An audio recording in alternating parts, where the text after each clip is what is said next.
another great round of applause for my mentor, the Reverend Al Sharpton, the civil rights leader for the United States of America, who always answers the bell. And Reverend Al, I know you're busy. I know you're busy. But on behalf of Caroline Oku, on behalf of Irvo's brother, Leon Oching, on behalf of all his family and loved ones on this side of the ocean in the United States of America, and on behalf of all his brothers and sisters in Kenya, Africa, I want to say thank you, Reverend Al, for answering the bell for Irvo.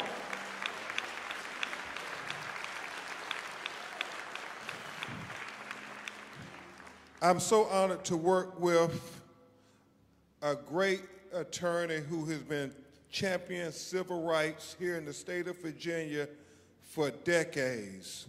Yeah, please give a round of applause for my co-counsel, a great lawyer attorney, Mark Crutis.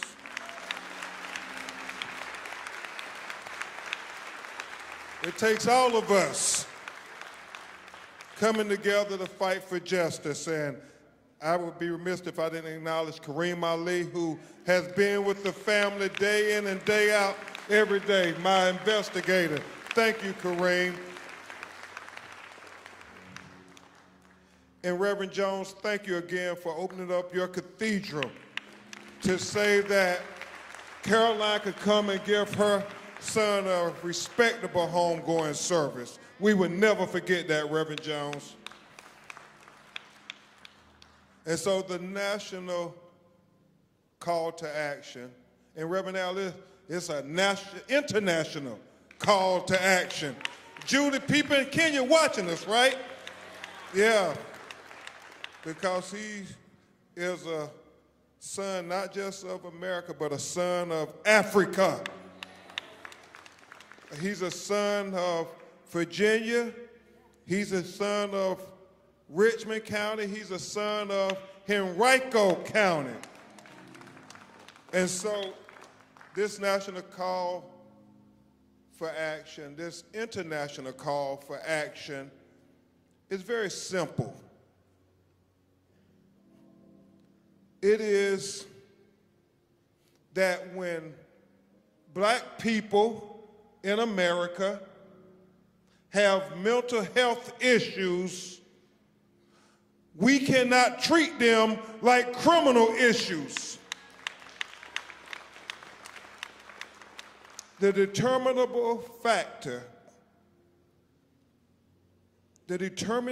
factor of whether you live or die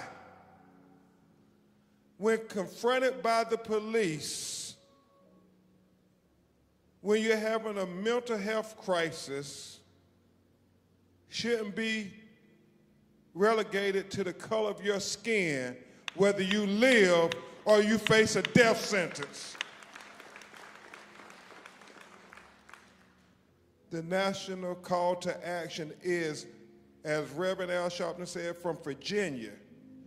Irvo's law is that we will treat our brothers and sisters who are dealing with mental health issues, won't be treated like criminals, but we can develop mental health courts where they will be treated like they have illnesses and not like they are criminals and degenerates not worthy of dignity and respect. Irvo deserved dignity and respect.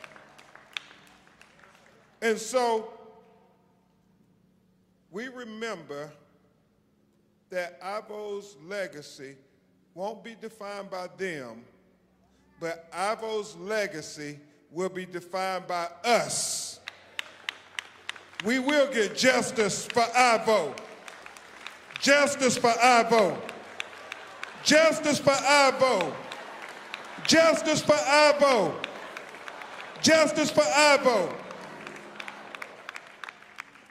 And then just briefly, I say simply this, because it was not lost on me when Reverend Sharpton started talking about his mentor, Dr. Martin Luther King, and Attorney Crutus told me, you know, Attorney Crump,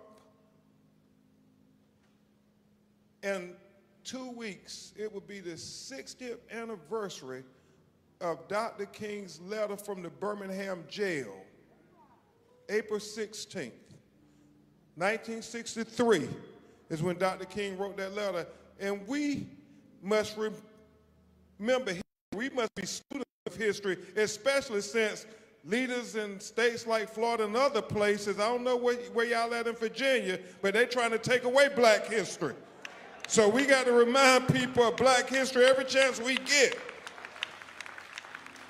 And in that letter from the Birmingham jail, Dr. King reminded us, because you see, Reverend Al, we hear the defense attorneys already starting to come up with excuses for why they treated Irvo like they did, Miss Caroline, and we've talked about it.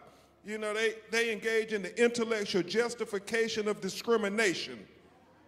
And they start to say, well, he was unruly, he was combative. Even though we haven't saw any of that on video, they say, take our word for it.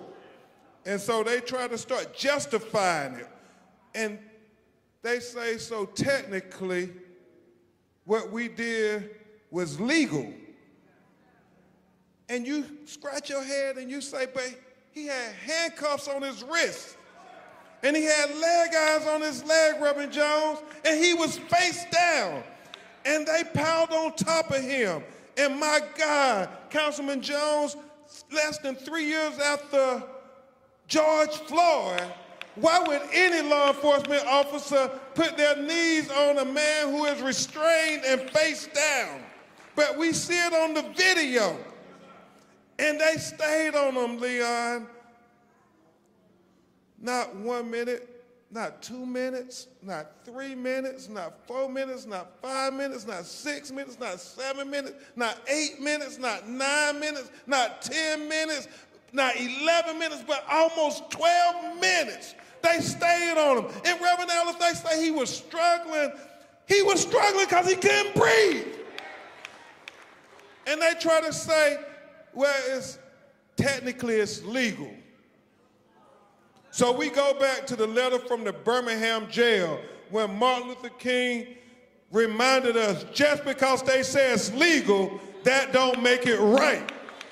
He said we have to remember when they were killing the Jews in Germany, they said everything Hitler was doing was legal, but that didn't make it right.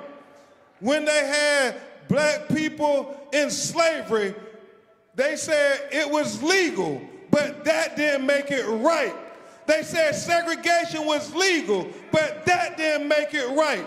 They tried to say what they did to George Floyd was legal, but that didn't make it right. They tried to say what they did to Breonna Taylor was legal, but that didn't make it right. They tried to say what they did to Tyree Nichols was legal, but that didn't make it right. They tried to say what they did to Botham Jean in Texas was legal. That didn't make it right. They tried to say what they did to Terrence Crutcher with his hands up and shot him in the back. They tried to say that was legal. That didn't make it right. They tried to say what they did to Ahmaud Arbery in Brunswick, Georgia, Reverend Al, was legal, but that didn't make it right.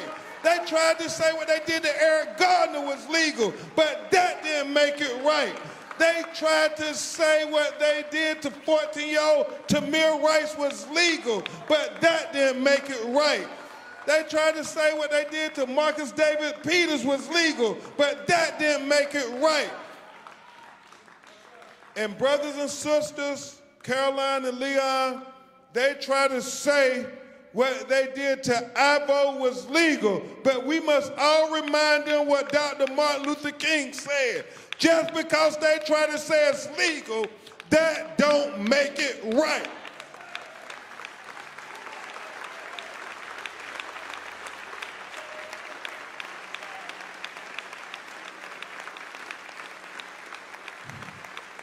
And that is the call for action and call to justice. And with that, Reverend Al, we're going to hear from his heartbroken mother, Caroline Oku, and his brother, his beloved brother, Leon Oching. And we're going to also have some of his family and friends come and join them. Jimmy Marshall, Alan Chapman, Millicent Yuji, and Zachary Weiss. Will you all please come and join Miss Caroline and Leon to give expressions from his family and friends, the people who knew Irvo best. We will let his friends speak first, and then Miss Caroline will be the last person to speak. So